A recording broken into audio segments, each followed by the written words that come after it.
We begin with U.S. President Donald Trump escalating his trade war today, unveiling his plan of sweeping reciprocal tariffs, targeting dozens of countries around the world, but noticeably absent on that list, Canada. The White House later confirming our country is exempt from those new tariffs, though Canada still faces tariffs on steel and aluminum, which are already in place, and automobiles, that one going into effect at midnight. Chris Reyes reports.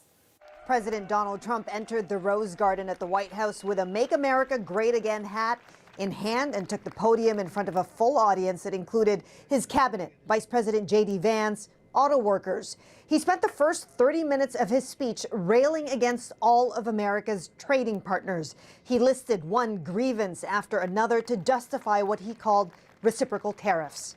This is one of the most important days, in my opinion, in American history.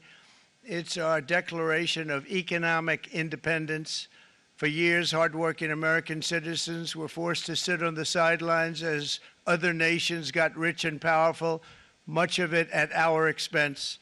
But now it's our turn to prosper, and in so doing, use trillions and trillions of dollars to reduce our taxes and pay down our national debt, and it'll all happen very quickly. President Trump explained that reciprocal tariffs will be calculated by combining the rate of tariffs and non-monetary barriers like currency manipulation, then divided in half, with some countries getting a break. He held up a chart to explain the breakdown, a chart that did not include Canada. China, 67%. That's tariffs charged to the USA, including currency manipulation and trade barriers. So it's 67%, so we're going to be charging a discounted reciprocal tariff of 34%. I think, in other words, they charge us, we charge them less. So how can anybody be upset? They will be, because we never charge anybody anything, but now we're going to charge. Trump did single out Canada during his speech, making false accusations against its dairy industry, which has protections that don't impact the U.S. Still, the president made a claim that he has repeated often. Canada, by the way, imposes a 250 to 300% tariff on many of our dairy products. After the event, the White House released a statement that goods from Canada that are compliant with the free trade agreement between Canada, the U.S., and Mexico, or CUSMA, will be exempt from reciprocal tariffs. But other goods that are not compliant will be hit with the 25% tariff announced earlier this year, while energy-related goods will be hit with 10%. Meanwhile, other countries will still be hit with a 10% baseline tariff against all imports into the U.S. and 25% on all foreign-made vehicles and auto parts coming into the country. Chris Reyes, CBC News, New York. Prime Minister Mark Carney has reacted to news that while Canada is spared from Trump's new reciprocal tariffs, the country still faces a 25% tariff on foreign-made cars set to kick in overnight. Here's some of his response. The series of measures will directly affect millions of Canadians. We're going to fight these tariffs with countermeasures. We are going to protect our workers, and we are going to build the strongest economy. Carney isn't the only leader reacting to Trump's tariff plan. Premier Doug Ford appeared shortly after Trump's announcement, giving his thoughts. Lorenda Redekop joins us from Queen's Park. And Lorenda, what was the Premier's response? Well, I think just like everyone, there was a lot of confusion from his part and people who work with him as well. What we are hearing now is that these auto tariffs on goods from Canada, they will be coming, but not at that 25% mark. And that's because when we think about the auto sector here, we've heard just how closely connected it is to the U.S., where we've got some parts from Canada, other parts from the U.S. making up the same vehicle. And so what is expected is that that 25% number, it'll actually be about half of that, because around half of the parts are actually made in the U.S. But before that, there was so much confusion. We saw that chart that Chris Reyes mentioned in her item, with Canada not appearing on that list. We later heard that it also wasn't in the materials that reporters who were there were receiving. So lots of question marks. Premier Ford then spoke to us here at Queen's Park. Positive thing that I saw was we weren't on that list. We weren't on page 1, we weren't on page 2, we weren't on page 3. So we're going to stay tuned. Let's hope that there's some positive news coming. And Premier Ford said that lower tariff, that is what fit with what he'd heard from the auto company CEOs who were expecting something, but lower than a 25% tariff. And Lorenda, now that we are learning more, what's the reaction we're hearing from people involved? So we are hearing from people who are quite closely connected to the auto sector. Power and Politics spoke to several guests. From Ontario's representative in Washington, he appeared relieved, said that it could have been much worse. We were very worried that if we had a stacking of that 25% tariff as well as the auto tariffs, that could be curtains for our auto sector, but we didn't have that today. And so others, though, closely linked to the auto sector, they say that this will still be disastrous, saying auto companies have a pretty low profit margin of around 6%.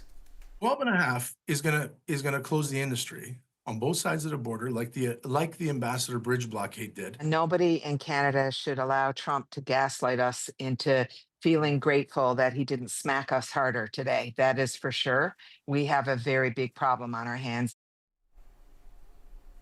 And so from Premier Ford, he was supposed to be meeting with his key ministers on the tariff file. That was supposed to be a news conference tomorrow morning. That is now canceled. But we do know he is going to be meeting with the Prime Minister and the other premiers. Right. Thanks so much, Lorenda. Lorenda Redicott reporting from Queen's Park tonight. Now, perhaps no city in this country is bracing for the auto tariffs more than Oshawa. It is the heart of this country's auto sector, and that means the levies are top of mind for many of the city's voters in this federal election. But as Mike Crawley reports, it's not the only issue facing Oshawa. It's the lunchtime rush at Mr. Burger. This family-owned spot has been serving the people of Oshawa for nearly 50 years. Making it a good place to find out what Oshawa voters are thinking as the election campaign unfolds. Trump being the #1 thing we're most concerned about, and of course, tariffs. Dana Linchuk is a retired auto worker. He says he would not have voted Liberal had Justin Trudeau stayed on as leader. Maybe Carney is the guy. I don't know. We're just starting to get introduced to him, We don't really know him. Between bites of their burgers and fries, plenty of customers here say their top concerns are tariffs and the U.S. president. I'm afraid of Donald Trump.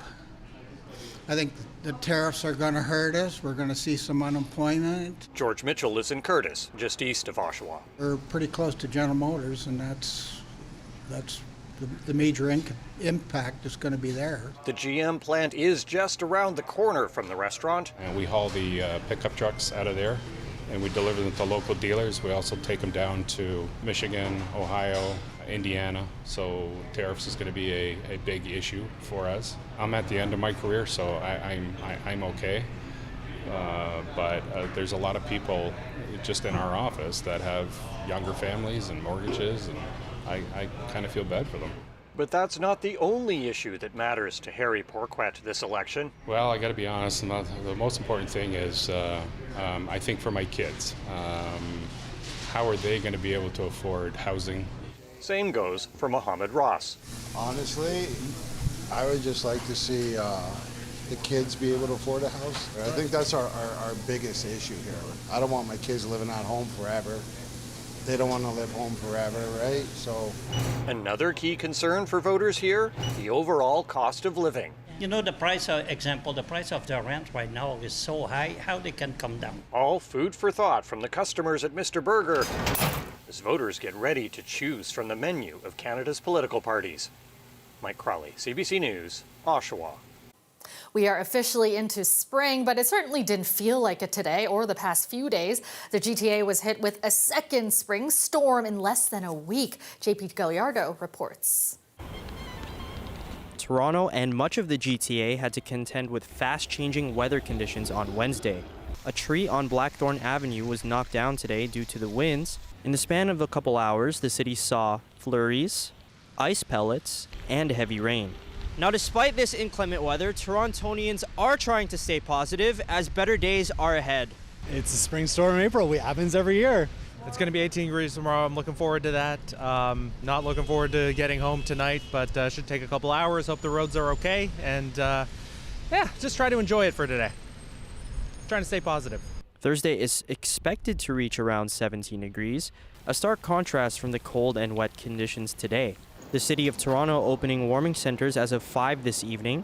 Freezing rain is expected to continue in the Toronto area over the course of the next few hours before it transitions into rain as temperatures creep above the freezing mark. Environment Canada estimates by tomorrow morning 30 to 50 millimeters of rain will have fallen in parts of southwestern Ontario. While the weather agency didn't specify how much freezing rain is expected, they warned that the ice buildup could make for slick roads and icy sidewalks.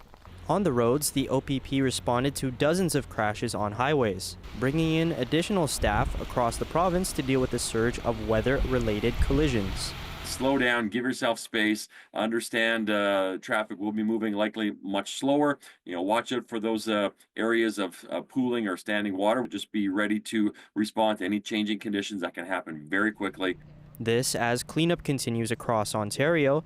The Premier saying today crews from across Canada have arrived to help restore power in areas affected by the weekend storm. We're pulling crews in from all the way from Saskatchewan, Quebec, New Brunswick, hydro crews from as far south as Windsor.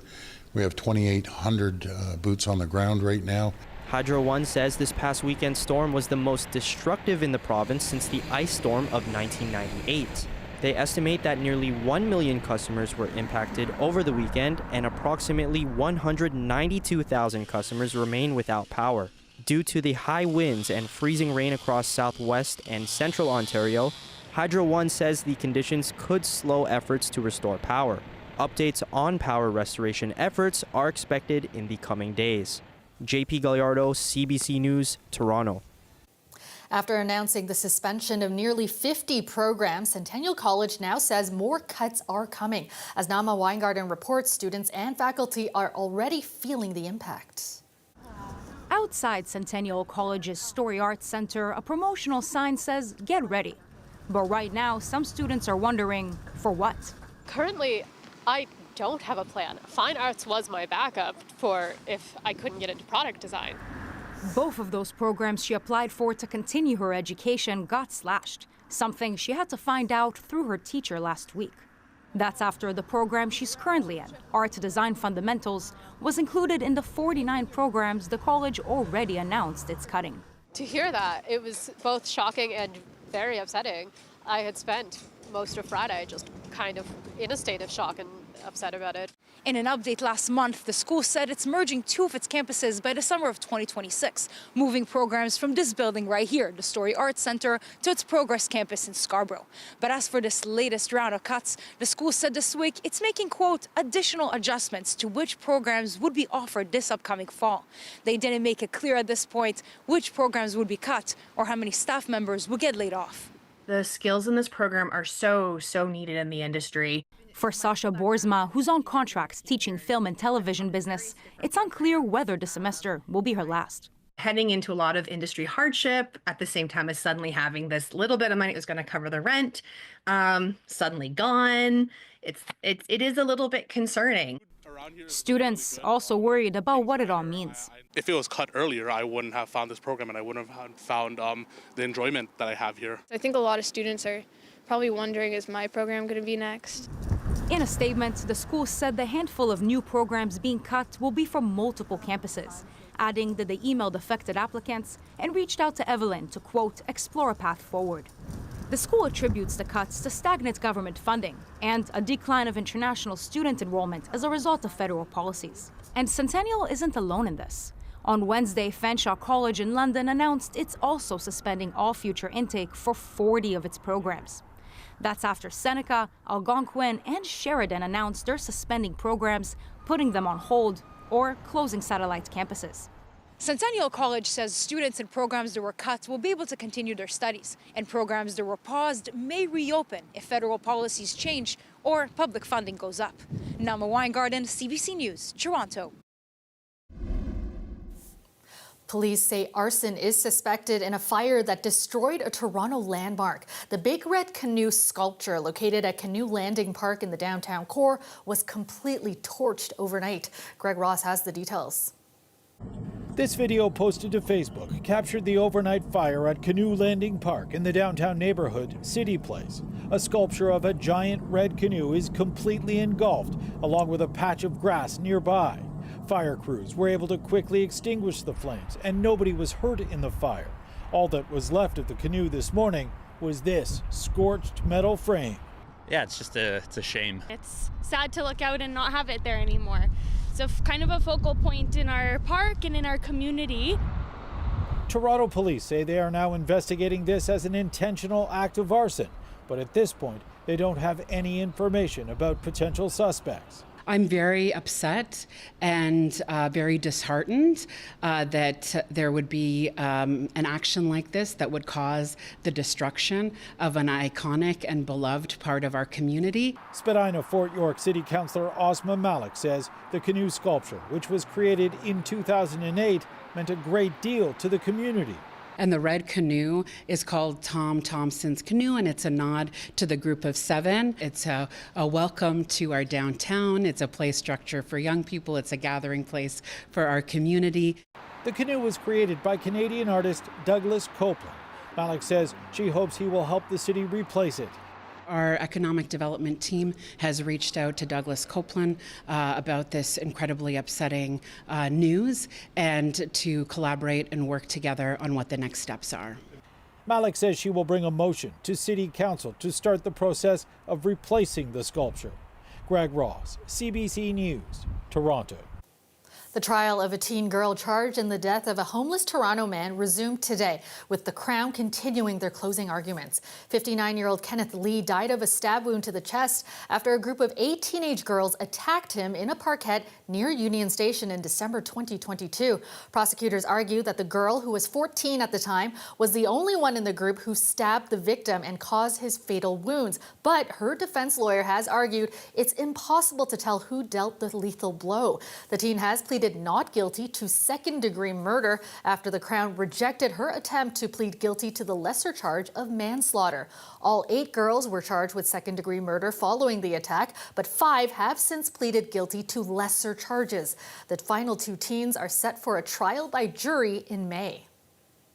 2 men have been charged with first-degree murder after a woman was shot and killed in Markham last month.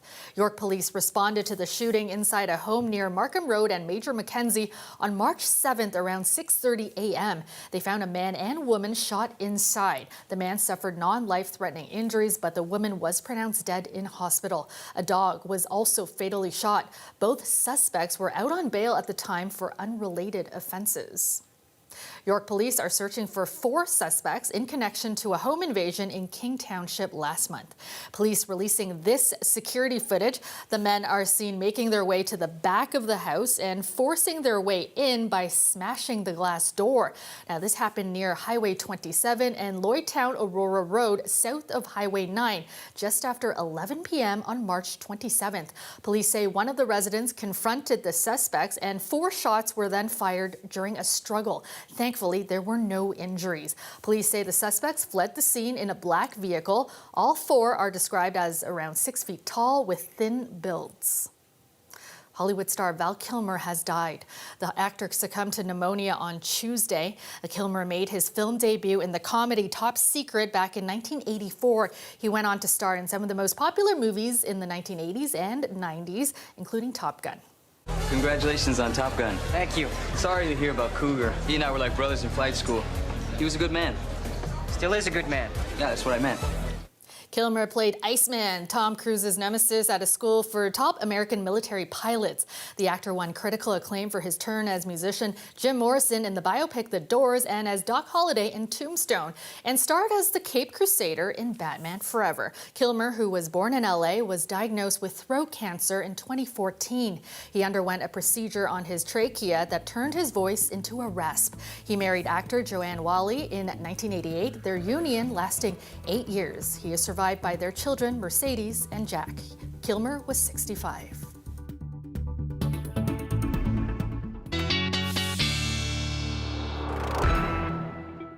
Colette joins us now with a check on the forecast. And Colette, it was quite the wild weather day. Yeah, basically just experiencing all the different types of weather. I mean, kind of typical, I guess, for April, that winter fighting with spring, essentially. So some of the areas still, not all in freezing rain warning, but still many of the areas in freezing rain warnings. And we're still seeing that in those spots that were hit so hard on the weekend. So that carries on. And of course, the rainfall off and on through tonight into early tomorrow morning with some of the embedded thunderstorms rolling through as well. So in this area, 30 to potentially 50 millimeters of rain, and then even still some special weather statements because of that mix we kind of get into with the snow, then changing to the freezing rain, and then that change over to the rainfall as the temperature continues to rise. So some of the heavier stuff, either thunderstorms or the remnants of rolling through, then a bit of a reprieve, and then the next batch coming through. This is now 4 a.m. and then by 7 a.m. So for the morning commute in the GTA, still a few showers, very light in nature. Most of it is going to be over with. And would you believe that once we can get this cloud cover out of here, and that is going to move out, the winds will be strong, but they're actually going to be really pushing that temperature up. So not only does it rise through the overnight hours, it will keep rising during the day, and we're headed to the high teens. So it becomes a very nice day on Thursday if you can stand a little bit of a breeze.